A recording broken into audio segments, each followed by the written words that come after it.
इस दास ने 17 फरवरी 1988 में परमात्मा की शरण मिली थी और उस दिन के बाद 6 वर्ष 1994 तक दास ने जेई की पद पर सर्विस की। काम करते, अपनी ड्यूटी करते करते भी हम भक्ति करते हैं। हमारा रूल यही है, काम भी करो भगवान ना भूलो, बुराई छोड़ दो।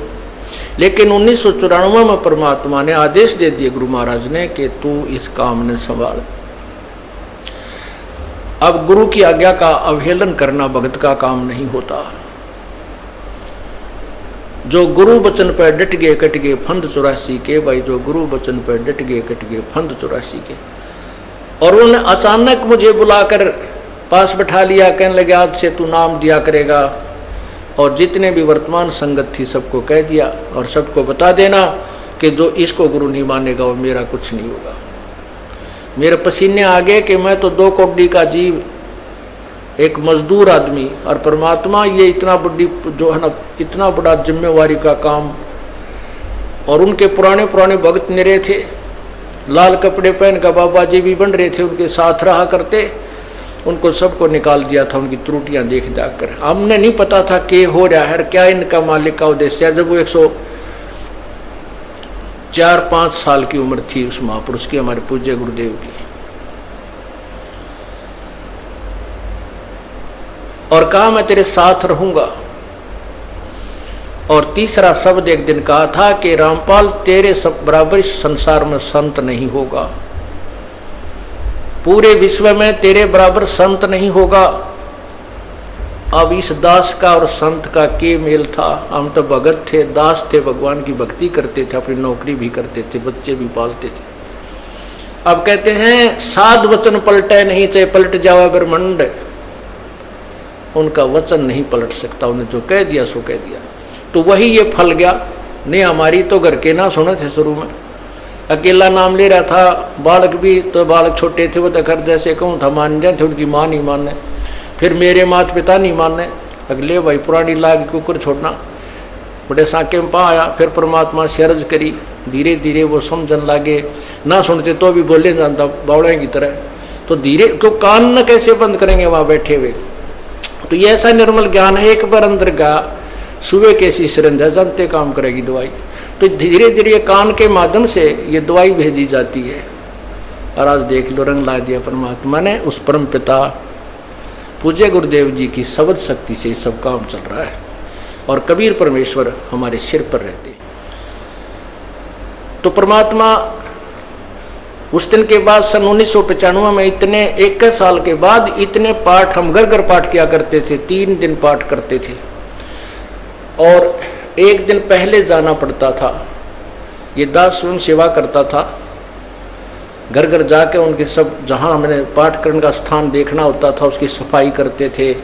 कईयों का देख का कमरा होता बड़ा सा, उसी में पाठ भी करना, उसी में खाना भी बनाना, उसी में खाना भी उसी में, सोना भी उसी में। तो उस ढंग से अपनी सेटिंग कर लेते हम, इतनी जगह में पाठ कर लेंगे।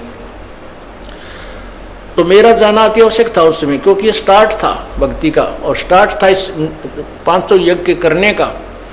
किसी को नहीं मालूम था, बच्चे थे सहयोग देने लगे। और धीरे धीरे फिर वो क्या हुआ कि इतने पाठ हो गए कि मुझे नौकरी, पहले तो क्या करता था, शुक्रवार को पाठ प्रारंभ किया। शुक्र शनि ड्यूटी करके सामने चले जाते बृहस्पतिवार को, शुक्रवार को रात में तैयारी करते, शुक्रवार को शनिवार को अब पाठ प्रारंभ करके अपनी नौकरी पर चला जाता। फिर शाम ना आ लेता, शनिवार इतवार की छुट्टी हो जाती। काम चल रहा था वो हफ्ते में हुए, फिर होने लगे डेली।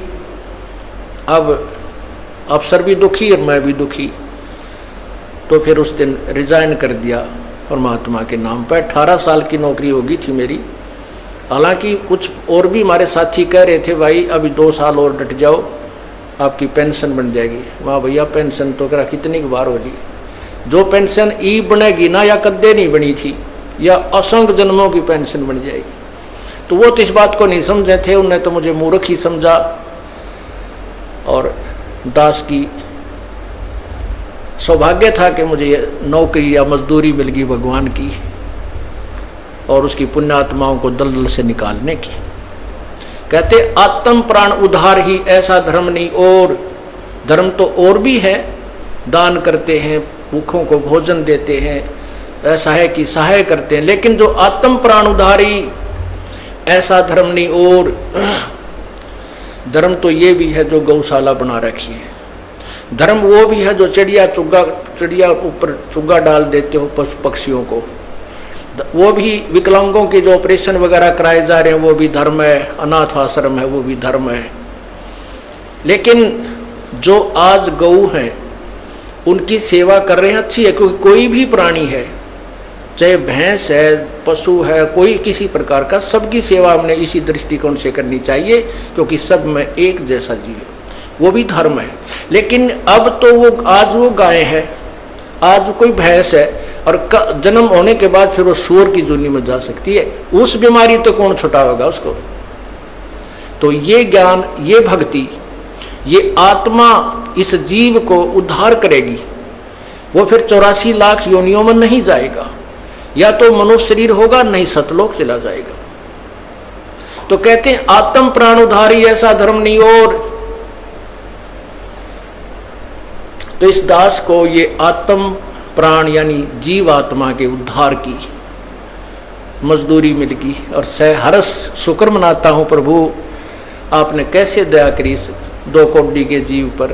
और ऐसे निर्मल भगवान की महिमा, ओए होए होए, जिसके नाम लेते हैं रूंग रूंग खड़े हो जाते हैं। उसके बाद परमात्मा की ऐसी महिमा हुई, अब मुझे इतनी खुशी होती है। कैसा निर्मल समाज तैयार हो रहा है, बीड़ी शराब मांस तम्बाकू उसको देखकर भी राजी नहीं है। अब ये पुण्यात्मा दोनों हाथों दान करते हैं, और हम पहले लूटन पर लगे रहा करते थे, पाप बढ़ाते थे, ये माया साथ नहीं जानी थी कि इतना नरक इकट्ठा कर रहे थे। और परमात्मा क्या कहते हैं, सतगुरु के सजदा करूं कर्म छुटाए कोटि, और जो ऐसे सतगुरु की निंदा करें फिर जम तोड़ेंगे होठ। अब जो लोग बिना देखे सोचे समझे और भक्तों की संतों की बुराई करते हैं, अब क्या बताते हैं कि सतगुरु के सजदा करो जिसने कर्म छुटाए कोट, करोड़ों पाप कर्मों से हटाकर और पुण्य कर्मों पर लगा दिया। कितने पाप कर्म बचा दिए हमारे।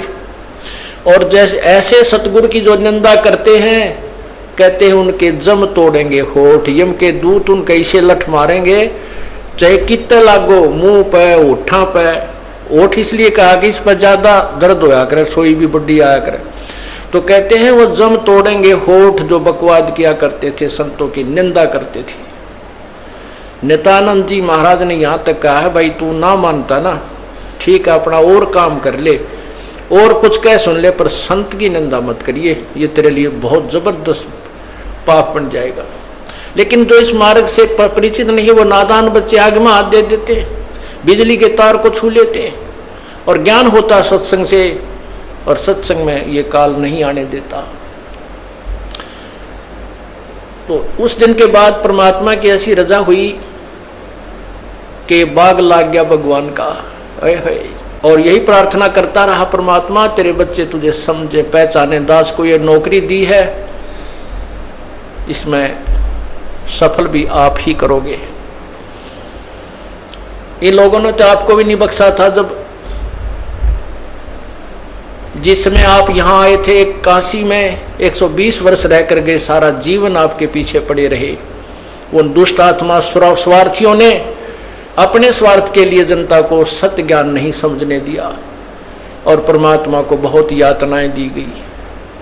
अब उनकी जो यातनाओं, उनके साथ जो हुए संघर्ष को देखकर इस दास का दिल डटा हुआ है कि हमारे साथ तो अभी कुछ भी ना हुआ है। जो उस परमात्मा के साथ कितना तेल के कढ़ाई में डाल दिए, कितना काट काट के घेर दिए, कितना कुएं में डाल के ऊपर तो डले ठोक दिए, और फिर भी डोके न पाए। वो तो समर्थ थे। और जनता कुछ नहीं बिगाड़ सकी और ना ही उनको समझ सकी। समझना चाहिए था, कुछ लोग समझे भी थे, लेकिन बाद में फिर वो ठीक ढंग से ना लगे तो भगवान ने उनको स्वयं ही रिजेक्ट कर दिया था। परमात्मा क्या बताया करते थे, कैसा ऑथेंटिक उदाहरण दिया करते थे। अपने आत्माओं क्या बताते हैं, भाई सिर साटे की भक्ति है और कछु नहीं बात, सिर के साटे पाइयो अवगत अलख अनाथ। अब शीश कैसे देना है, शीश ये नहीं भाई काट के सिर चढ़ा दे भगवान के चरणों में, ऐसे नहीं। जैसे आपको परसों के सत्संग में सुना था कि गुरुदेव को समर्पण कर दिया जाए। समर्पण का अर्थ यह है कि जो आज्ञा दे वही की जाए, चाहे वो बुरा लग रहा है चाहे अच्छा लग रहा है, उसमें हमारा हित है, अति हित होता है। और संत क्या कहते हैं, भाई बीड़ी शराब मांस तम्बाकू ये मत पीना। संत कहते हैं चोरी जारी नहीं करना, डाके ना डालना, किसी की जेब ना काटना, ये महापाप है तेरे लिए। अपना करके खाना बेटा, भगवान भजना, इससे तेरा कल्याण होगा। और हम यही वचन नहीं मानेंगे तो फिर यहाँ स्कूल में आने की आवश्यकता क्या, इस विद्यालय में सत्संग में आने की आवश्यकता क्या। हम गलतियां भी गलती पे गलती करते रहे और फिर सत्संग में भी आ रहे हैं तो वो फेल हो जाएंगे विद्यार्थी, वो पास नहीं हो पाएंगे।